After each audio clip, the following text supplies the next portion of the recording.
تمدن، تمہاری زبان، تمہاری ثقافت اور پھر تمہارے مذہب کے اوپر حملہ ہوگا. تمہارا جدا گونا تشخص ختم کیا جائے گا. آج وہ نعرہ لگ رہا ہے ہندوستان میں، ہندوتوا ہندوتوا. ہندو ایک کلچر کا نام ہے، وہ کلچر اختیار کرنا پڑے گا مسلمان کو اگر ہندوستان میں رہنا ہے. وہ اپنے علیحدہ ثقافت برقرار نہیں رکھ سکتا. یہ تو ابھی تھوڑا سا مرحلہ ایسا ہے کہ بی جے پی کی حکومت وہاں ایبسولوٹ میجورٹی والی حکومت نہیں ہے، کولیشن ہے.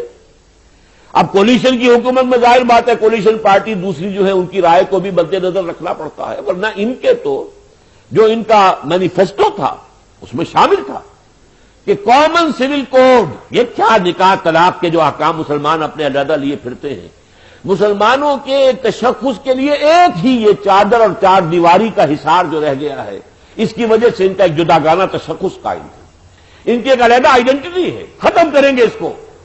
کامن سول کوڈ ہوگا، ایک ہی قانون ہوگا تمام ہندوستان کے رہنے والوں کے لیے. اگر وہ ہندوستانی ہیں، ہندوستان میں رہنا چاہتے ہیں، کوئی جداگانہ قانون نہیں ہوگا. اس کے اوپر تو حملہ ہوگا. اگر جس رفتار سے بی جے پی آگے آئی ہے، اگر اس کو پیش نظر رکھے تو نیکسٹ اسٹیپ کیا ہوگا؟ ایبسولوٹ میجورٹی والی حکومت اس کی آئے گی. تو ان کے تو ڈکلیئرڈ گولز ہیں.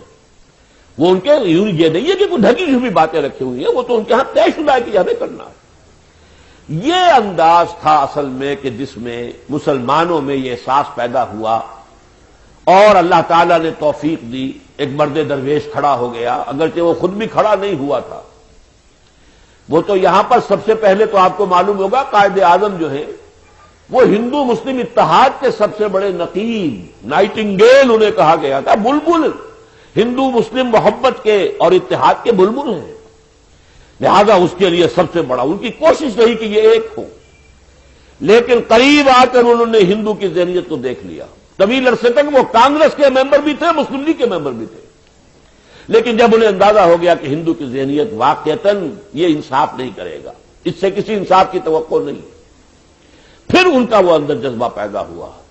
لیکن اب جب انہوں نے اپنے گھر کا جائزہ لیا، مسلمان قوم کا کیا حال ہے، تقسیم ہے، تقسیم در تقسیم ہے، مذہبی تفریق ہے، فرقے واریت ہے. پھر یہ کہ آج صبح مجھ سے ایک بات کرتے ہیں، کوئی وعدہ کر کے جاتے ہیں تو جاتے ہی سیدھے گورنر کو رپورٹ کر دیتے کہ آج میں نے محمد علی جناح سے یہ بات کی. مایوس ہو کر وہ اللہ کا بندہ جا کر ہندوستان میں آباد ہو گیا تھا.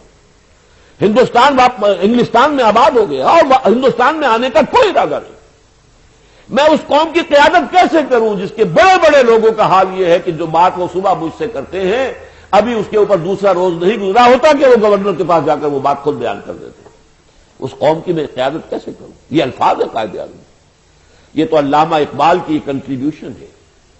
وہ اگرچہ اس میدان سیاست کے عملی آدمی نہیں تھے، اس کے باوجود پروونشل لیول پر انہوں نے مسلم لیگ کی تحریک میں بھی حصہ لیا، اس کے پروونشل صدر بھی رہے، ایک الیکشن بھی لڑا، سب کچھ کیا. حالانکہ وہ ایک مفکر انسان تھا. ان کی تو بہترین تصویر وہ ہے جس پہ یوں بیٹھے نظر آتے ہیں. یہ ان کے مزاج کی بہترین تعبیر ہے. لاکھ حکیم سر بجیب، یہ جو ہے کہ اپنی گردن جھکی ہوئی ہے، یہ ہے ان کی اصل تصویر. کہاں یہ سیاست اور اس کے بکھیڑے، کہاں علامہ اقبال. وہ تو نہ معلوم اپنے فکر کی دنیا میں کس کس وادیوں میں ہوتے تھے اور کن بلندیوں پر ہوتے تھے، لیکن انہوں نے مسلم لیگ کے ادنا کارکن کا رول پلے کیا.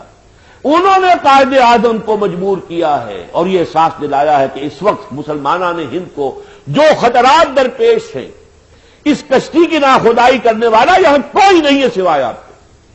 تب وہ واپس آئے، تب یہ پاکستان ریزولوشن جو ہے وہ منظور